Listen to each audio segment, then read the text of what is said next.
Poin pertama, apa itu sindrom Klinefelter? Sindrom Klinefelter merupakan penyakit genetik langka akibat mutasi yang terjadi pada kromosom kelamin atau gonosom.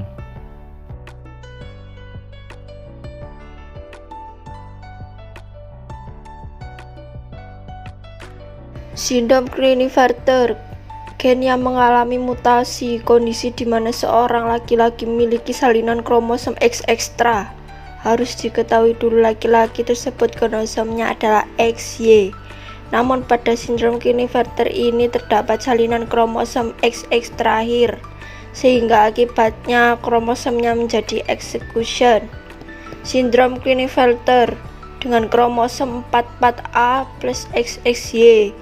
Pada karyotipnya, kromosom X atau kromosom X telah mengalami trisomi, sehingga karyotipnya menjadi 44A plus XXY atau bisa 22AA plus XXY, tidak terjadi pada autosom. Kesimpulannya adalah sindrom ini terjadi karena adanya mutasi pada kromosom kelamin di mana ada tambahan satu kromosom X, yaitu trisomi. Karena gagal berpisah bisa terjadi pada sperma.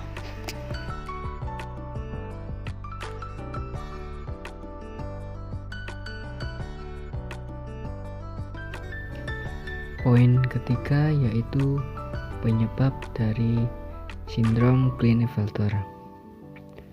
Hal yang memicu disjunction atau faktor utama dari Klinefelter belum bisa diketahui pasti. Namun, dari beberapa kasus, hal ini terjadi akibat pengaruh zat karsinogenik, bahan kimia, atau bahan berbahaya lainnya. Oleh sebab itu, hingga kini belum ditemukan cara untuk mencegah kelainan ini.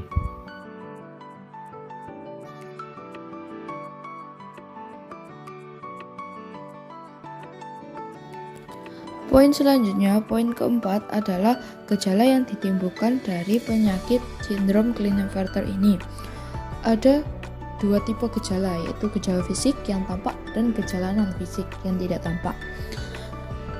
Gejala fisik, rata-rata dari gejala fisik yang terjadi pada penderita sindrom Klinefelter ini dipicu karena rendahnya testosteron yang ada pada tubuh penderita, seperti tumbuhnya payudara yang terjadi meskipun penderita adalah seorang pria, tetap ada tumbuhan jaringan lemak di dadanya sehingga menyerupai wanita.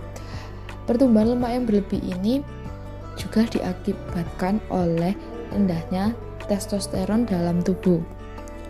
Kemudian yang kedua adalah pinggul lebar, di mana bentuk tubuh pria dan wanita kan sangat berbeda.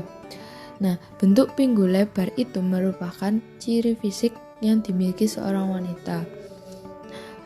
Pada pria pengidap penyakit sindrom Klinefelter ini, kemungkinan bisa terjadi atau bisa ditemukan pria dengan pinggul lebar. Ini juga merupakan efek dari rendahnya testosteron dalam tubuh pria tersebut karena kromosom dalam tubuh penderita memiliki dua kromosom X yang menekan testosteron. Nah, dua kromosom X yang ada ini memproduksi banyak hormon estrogen yang memicu sifat-sifat fisik yang ada pada wanita. Kemudian yang ketiga adalah testis tidak normal, yaitu ketidaknormalan bentuk testis dan penis yang berupa kriptorkimas dan hipospadia, di mana kriptorkimas itu testis yang tidak turun, biasanya terlihat pada saat anak mulai beranjak pubertas, dan juga hipospadia, di mana kondisi uretra tidak pada tempatnya. Nah, untuk mengobati penyakit yang ini, untuk memperbaikinya, bisa dilakukan rekonstruksi pembedahan pada alat kelamin pria ini. Kemudian yang ketiga adalah kaki yang panjang dan tangan yang panjang.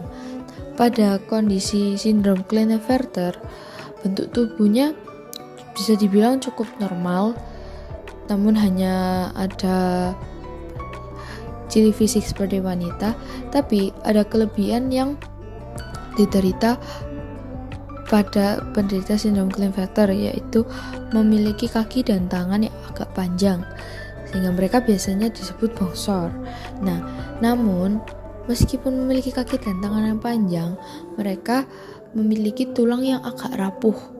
Ini juga diakibatkan oleh kurangnya testosteron dalam tubuh penderita.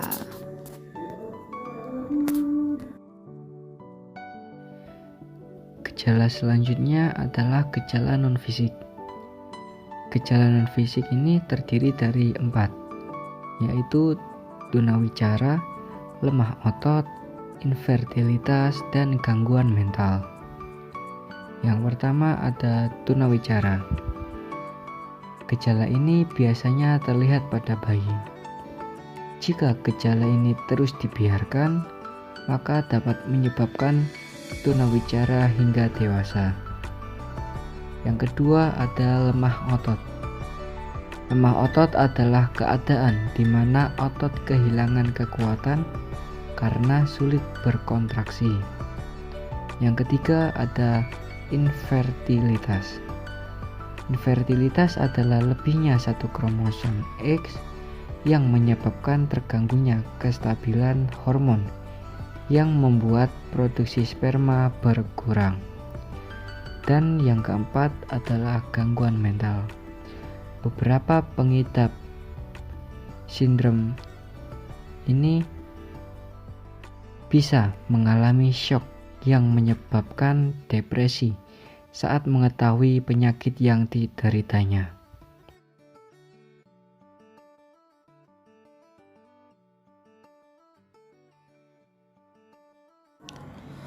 Poin selanjutnya, poin kelima, yaitu pengobatan.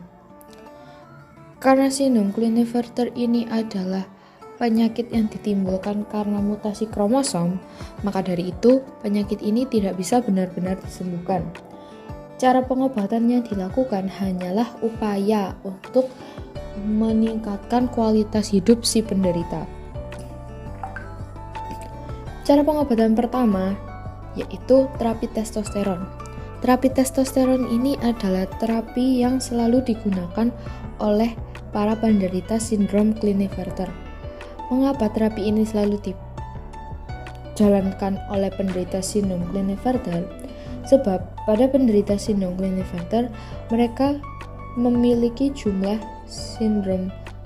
hormon testosteron yang amat sedikit di tubuh mereka. Ini diakibatkan karena adanya dua kromosom X dan satu kromosom Y yang mengakibatkan ketidakstabilan produksi hormon. Nah, rendahnya hormon testosteron dalam tubuh pria bisa mengakibatkan beberapa hal, dan jika dibiarkan akan berakibat fatal. Beberapa hal tersebut adalah mudah lelah, berkurangnya rambut, tulang menjadi rapuh, anemia, kolesterol, dan lain sebagainya. Bahkan jika ini fatal akan mengakibatkan infertilisasi. Nah, pada penderita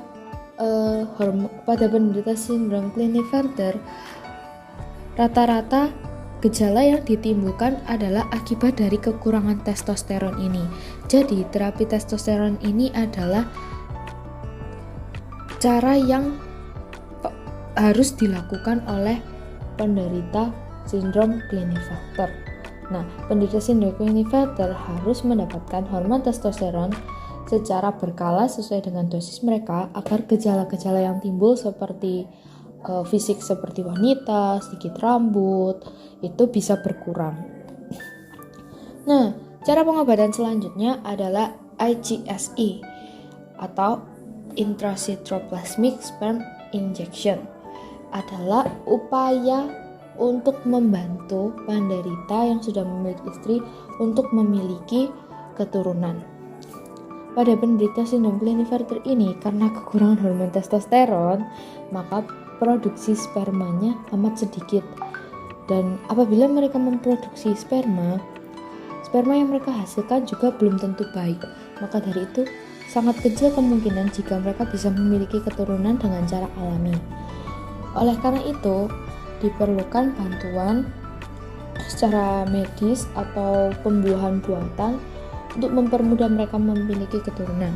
Prosedur yang dilakukan untuk ICSI sendiri ini adalah mengambil sperma melalui pembedahan, lalu menyuntikkannya di ovum wanitanya. Nah, di sitoplasma sel telur.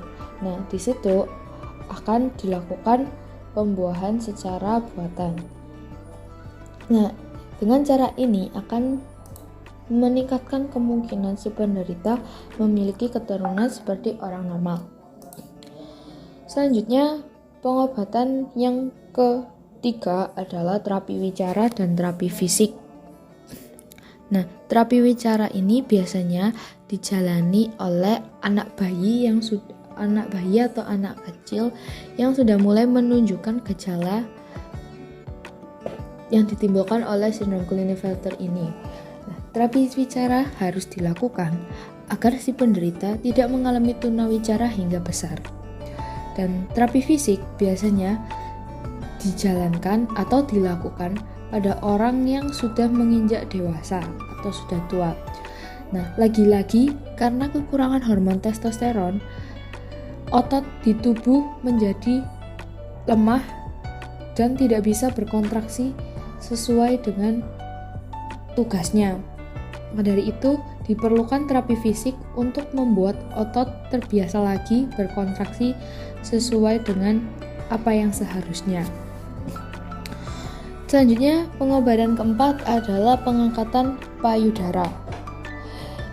Sebenarnya pengangkatan payudara ini tidak terlalu urgent atau tidak terlalu dibutuhkan, tapi beberapa orang merasa risih. Beberapa penderita merasa risih dengan payudara yang tumbuh di dada mereka karena mereka merasa mereka seorang laki-laki. Nah, prosedur pengangkatan payudara ini dilakukan dengan bedah plastik untuk menghilangkan jaringan lemak di dada agar tidak nampak seperti payudara.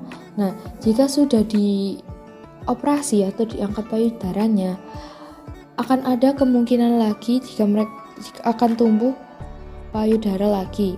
Karena pertumbuhan payudara ini juga disebabkan oleh kekurangan hormon testosteron. Upaya pengobatan yang terakhir adalah konsultasi psikologis. Ini berkaitan dengan mental si penderita sindrom Klinefelter. Cara ini digunakan untuk mencegah terjadinya depresi atau mental illness pada penderita. Cukup wajar jika penderita melakukan depresi karena mereka memiliki bentuk fisik yang berbeda, lalu kemandulan, lalu mereka jika ada orang iseng mereka harus menerima cemoohan orang. Nah, saya rasa konsultasi psikologis ini cukup penting karena jika tidak dilakukan konsultasi psikologis, orang yang depresi akan melakukan hal-hal yang di luar keinginan dia, seperti percobaan menyakiti diri sendiri atau membenci dirinya sendiri, minder, dan lain-lain.